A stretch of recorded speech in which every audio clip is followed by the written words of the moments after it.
عمران خان کی طرف سے ٹائم میگزین میں ایک آرٹیکل لکھا گیا، اس پر پاکستان کے اندر تھوڑی سی لے دے ہو رہی ہے۔ اس پر عرفان صدیقی صاحب کی طرف سے شدید رد عمل کا اظہار کیا گیا ہے۔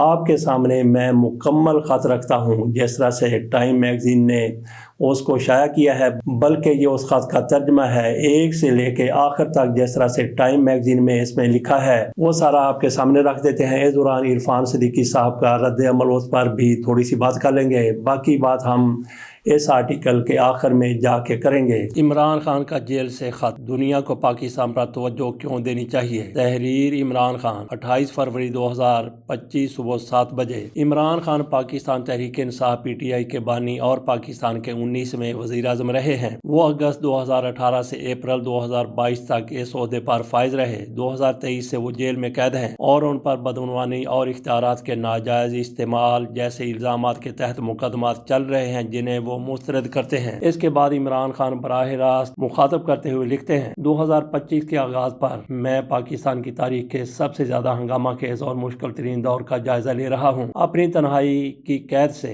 میں ایک ایسے ملک کی المناک حقیقت کا مشاہدہ کر رہا ہوں جو آمریت کی گرفت میں ہے۔ اس کے باوجود میں پاکستانی عوام کی ثابت قدمی اور انصاف کے لیے ان کے غیر متزلزل عزم پر یقین رکھتا ہوں۔ میرے خلاف سیاسی بنیادوں پر قائم کیے گئے مقدمات محض مجھے خاموش کرنے کی ایک کوشش ہے، لیکن یہ جدوجہد صرف میرے لیے نہیں بلکہ پاکستان میں جمہوریت کے لیے ہے۔ پاکستان میں جمہوریت کا خاتمہ وسیع اثرات مرتب کرے گا، ایک غیر مستحکم پاکستانی علاقائی سلامتی کے لیے خطرہ بن سکتا ہے، تجارت میں رکاوٹیں پیدا کر سکتا ہے اور عالمی جمہوری اقدار کو کمزور کر سکتا ہے۔ دنیا کو اس بحران کی شدت کا ادراک کرنا ہوگا، نہ صرف پاکستان کے مستقبل کے لیے بلکہ جنوبی ایشیا اور اس سے آگے کی سلامتی کے لیے بھی۔ عمران خان اپنے مضمون میں کہتے ہیں، پاکستان جیسے خطے میں کلیدی حیثیت رکھنے والے ملک میں جمہوریت کی سرکوبی ایک خطرناک مثال قائم کرے گی جو ہر اس شخص کے لیے تشویش کا باعث ہونی چاہیے جو آزاد اور منصفانہ طرز حکومت پر یقین رکھتا ہے۔ سیاسی انتقام اور جمہوریت کا زوال، یہ سب ہیڈنگ ہے اس کے آگے جو کچھ لکھا گیا ہے، جو کہا گیا ہے۔ عمران خان اس سب ہیڈنگ کے تحت کہتے ہیں، گزشتہ سال بے مثال جبر کا سال رہا۔ میری جماعت Pakistan Tehreek Insaf P T I اور اس کے حامیوں کے خلاف وحشیانہ کریک ڈاؤن نے دنیا کو ہلا کر رکھ دیا۔ بین الاقوامی حقوق کی تنظیموں اور اقوام متحدہ نے ان مظالم کو دستاویزی شکل دی ہے جن میں ماورائے عدالت گرفتاریاں اور فوجی عدالتوں میں سیاسی بنیادوں پر چلنے والے مقدمات شامل ہیں۔ اب تک 103 پی ٹی آئی کارکنان اور عہدیداروں کو فوجی عدالتوں سے سزائیں دی جا چکی ہیں جو کہ پاکستان کی بین الاقوامی انسانی حقوق کے معاہدوں بشمول international convention of civil and political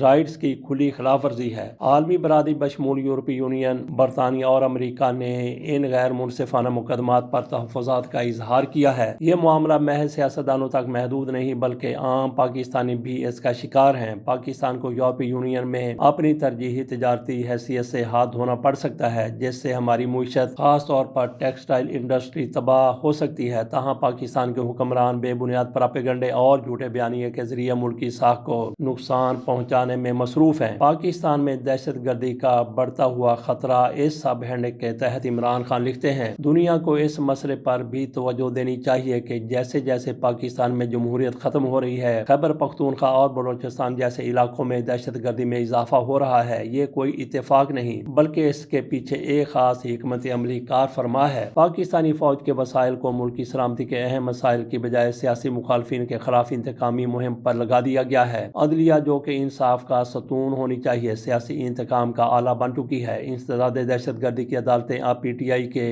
حامیوں سے بھری ہوئی ہیں جن پر بے بنیاد مقدمات قائم کیے جا رہے ہیں، گھروں پر چھاپے مارے جا رہے ہیں، خاندانوں کو ہراساں کیا جا رہا ہے اور حتیٰ کہ خواتین اور بچوں کو بھی جبر و تشدد کا نشانہ بنایا جا رہا ہے۔ ہمارے سوشل میڈیا رضاکاروں، بیرون ملک حامیوں اور کارکنوں کے خاندانوں کو اغوا کیا جا رہا ہے تاکہ اختلاف رائے کو دبایا جا سکے۔ میری جماعت نے 12 کارکنان کی ہلاکتیں دستاویزی شکل میں محفوظ کی ہیں جنہیں سیکیورٹی فورسز نے نومبر کے آخر میں اسلام آباد میں احتجاج کے دوران قتل کیا۔ مذاکرات کی کوشش اور آمریت کا تسلط، اس سب ہیڈنگ کے تحت عمران خان کہتے ہیں، حالانکہ میں موجودہ حکومت کی قیادت کے بارے میں شدید تحفظات رکھتا ہوں بشمول ان کی دھاندلی زدہ زدہ انتخابات کے ذریعے اقتدار میں آنے کے الزامات۔ میں نے اپنی جماعت کے رہنماؤں کو مذاکرات کی اجازت دی تاکہ مزید خون ریزی اور انسانی حقوق کی خلاف ورزیاں روکی جا سکیں۔ ہمارے مطالبات واضح تھے۔ عمران خان نے اس سب ہیڈنگ کے تحت لکھا ہے: پی ٹی آئی کارکنوں اور غیر مسلح مظاہرین پر ہونے والے حملوں کی تحقیقات کے لیے ایک عدالتی کمیشن تشکیل دیا جائے، تمام سیاسی قیدیوں کو رہا کیا جائے۔ عمران خان نے اس سب ہیڈنگ کے تحت اپنے ٹائم میگزین میں لکھا ہے: اس کے جواب میں مجھے گھر میں نظر بندی کی پیشکش کی گئی جس کے بدلے پی ٹی آئی کو محدود سیاسی جگہ دی جانی تھی۔ میں نے اسے مکمل طور پر مسترد کر دیا۔ یہی عمران خان کا کہنا ہے جس کی عرفان صدیقی صاحب کی طرف سے تردید کی گئی ہے۔ وہ کہتے ہیں کہ ایسی کوئی پیشکش عمران خان کو نہیں کی گئی تھی۔ عمران خان مزید لکھتے ہیں کہ پارلیمنٹ اب محض ایک مہر ثبت کرنے والی مشین بن چکی ہے جو آمریت کو تحفظ فراہم کر رہی ہے، عدلیہ کی آزادی کو دبانے، آزادی اظہار کو کچلنے اور اختلاف رائے کو جرم قرار دینے کے لیے قوانین بغیر کسی بحث کے منظور کیے جا رہے ہیں۔ سیاسی اختلافات کو ملک دشمن سرگرمی قرار دیا جا رہا ہے جس کے نتیجے میں جبری گمشدگیاں اور انسداد دہشت گردی قوانین کے تحت سنگین سزائیں دی جا رہی ہیں۔ پاکستان میں جمہوریت کے آخری نشانات بھی مٹا دیے گئے ہیں۔ پاکستان کے مستقبل اور عالمی برادری کی ذمہ داری۔ اس سب ہیڈنگ کے تحت عمران خان نے ٹائم میگزین میں مزید لکھا ہے: پاکستان کے آرمی چیف سید عاصم منیر کو یہ تسلیم کرنا ہوگا کہ فوج کو آئینی حدود کے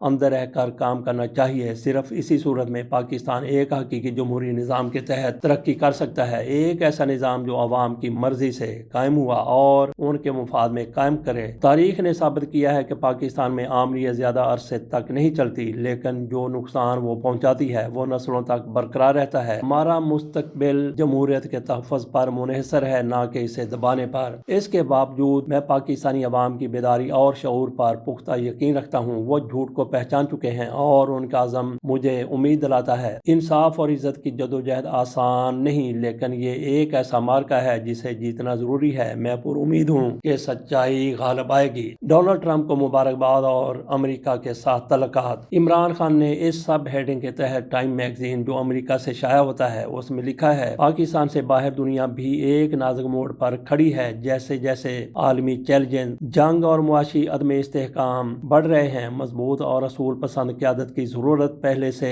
کہیں زیادہ محسوس ہو رہی ہے۔ اسی تناظر میں صدر ڈونلڈ جے ٹرمپ کو ان کی تاریخی جیت پر مبارکباد پیش کرتا ہوں۔ ان کی واپسی عوام کی طاقت اور استقامت کا مظہر ہے۔ ان کے پہلے دور اقتدار میں امریکہ اور پاکستان کے درمیان باہمی احترام پر مبنی قریبی تعلقات تھے۔ ہم امید کرتے ہیں کہ ان کی نئی انتظامیہ جمہوری اصولوں، انسانی حقوق اور قانون کی حکمرانی کے لیے اپنا عزم دہرائے گی، خصوصاً ان خطوں میں جہاں آمریت ان اقدار کو نقصان پہنچا رہی ہے۔ مزید برآں میں ان کی حکومت پر زور دیتا ہوں کہ وہ ایسے اقتصادی تعلقات کو فروغ دے جو پاکستان جیسے ممالک کو خود مختار معیشتیں بنانے میں مدد دے سکیں۔ منصفانہ تجارتی پالیسیاں اہم شعبوں میں سرمایہ کاری اور علاقائی استحکام کے لیے کمٹمنٹ ترقی و خوشحالی کو فروغ دے سکتے ہیں۔ آگے کا راستہ۔ میں پاکستان میں مستقبل کے حوالے سے پرعزم ہوں۔ ایسا ملک جہاں انصاف، مواقع اور برابری ہو۔ راستہ مشکل ضرور ہے، لیکن میں پر یقین ہوں کہ پاکستانی عوام متحد ہو کر ان چیلنجز پر قابو پا لیں گے۔ ہم سب مل کر ایک روشن مستقبل کی تعمیر کریں گے۔ یہ عمران خان کا آرٹیکل میگزین ٹائم میگزین امریکہ میں شائع ہوا۔ اس پر بڑی لے دے ہوئی پاکستان میں کہ عمران خان نے پاکستان کی سالمیت، پاکستان کی خود مختاری کے خلاف باتیں کی ہیں اور انہوں نے ایسی باتیں بھی کی ہیں جو بے بنیاد ہیں، جیسا کہ انہوں نے دعویٰ کیا کہ انہیں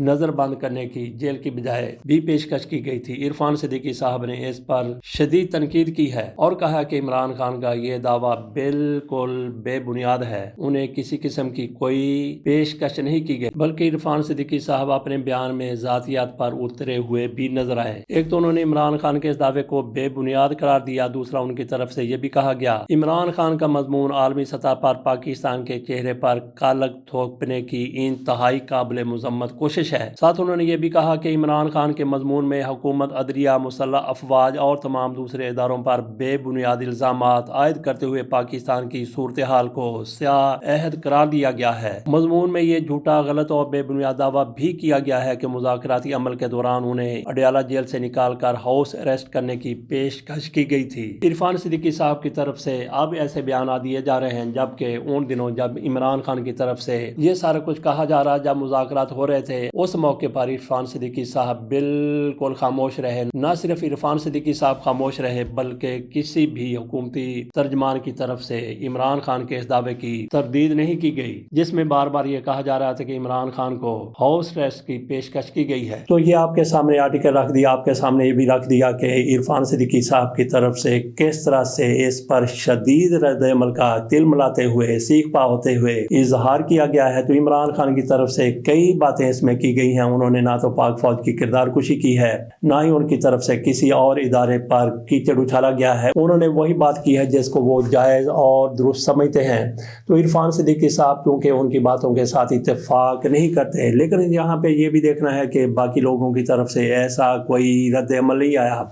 ویسے حکومت کے جو چھوڑے ہوئے لوگ ہیں، جن کو کچھ لوگ ٹاؤٹ کہتے ہیں، کچھ اور نام بھی دیتے ہیں، ان کی طرف سے تو اس پر باتیں ضرور ہوئی ہیں، لیکن کسی حکومتی بڑے کی طرف سے جس طرح سے عرفان صدیقی صاحب نے رد عمل دیا ہے، اس طرح کا رد عمل کسی اور کی طرف سے نہیں آیا۔ تو خاموشی اختیار کرنے والے کیا یہ سمجھتے ہیں کہ عمران خان کی طرف سے جو کچھ کہا گیا ہے وہ بالکل درست ہے، وہ بالکل سچ ہے؟ اور ایسا ہی لگتا ہے کہ ان کو بھی عمران خان کی سچائی اب کہیں نہ کہیں نظر آنے لگ گئی ہے، کیونکہ رانا ثناءاللہ کی طرف سے جس طرح سے کہا گیا ہے کہ اگر 12 اکتوبر نہ ہوا تو پھر اگلے 2 سال میں ہم پاکستان کو معاشی طور پر کہیں سے کہیں اوپر لے جائیں گے۔ رانا ثناءاللہ کو 12 اکتوبر ہوتا ہوا نظر کیوں آ رہا ہے؟ تو یہ عمران خان کے آرٹیکل کے حوالے سے ہمارا موضوع تو نہیں تھا، یہ ہم نے اس لیے بات کر دی کہ عمران خان کے آرٹیکل پر حکومتی زعماء کی طرف سے سوائے عرفان صدیقی کے شدید اور مذمتی رد عمل نہیں آیا۔ اس کی یہ وجہ ہو سکتی ہے کہ ان کو 12 اکتوبر ہوتا ہوا نظر آ رہا ہے، تو اپنی لائن سیدھے رکھنے کے لیے ان کی طرف سے ایسی خاموشی اختیار کی گئی ہے۔ اس کے ساتھ اجازت دیجیے، اللہ حافظ۔